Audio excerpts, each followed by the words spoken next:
Funny you should ask this because I literally am asking myself this question every single day of my life. Currently, it's a Sunday.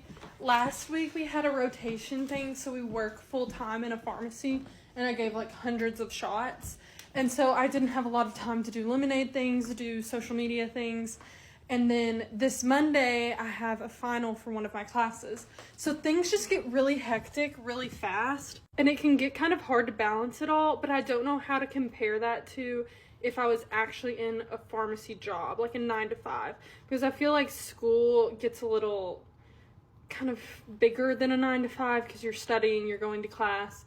And plus I'm in Alabama, so it's a lot of travel to get back to where I'm doing lemonade. But there are some aspects of the lemonade business that I just really enjoy and could see myself doing long term, like even down the road, like having a family and being able to run that.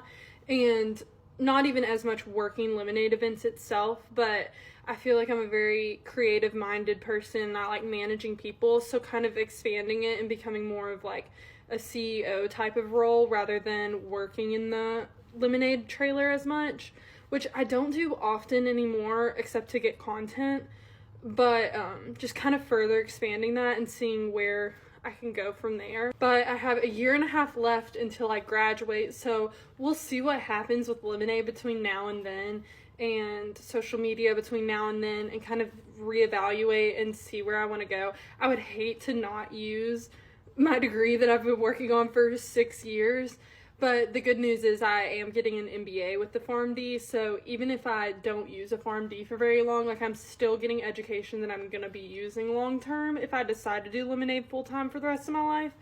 So I don't know, there's a lot of give and take in all of this, and I actually went more in depth on my thought process on all of this on a podcast episode that I recently recorded. So my dad and I are coming out with a podcast. It's coming out this Tuesday.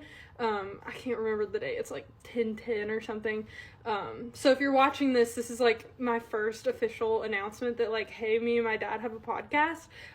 It's called Rich Daughter Poor Father, and we're talking all about running businesses, managing your money, just different ways to make your dreams feel less impossible, because I feel like a lot of times in society feel like we have to do a certain thing when we grow up, and there are ways that you don't have to do that and you can dream bigger if you want to. So there's a get to know me episode that's either coming out, I think next week, beginning of next week. We're doing 2 episodes a week. It's on Tuesdays and Thursdays. So in that episode, I talk a lot more about my thought process on choosing pharmacy versus lemonade, doing both, and the pros and cons of kind of all of that.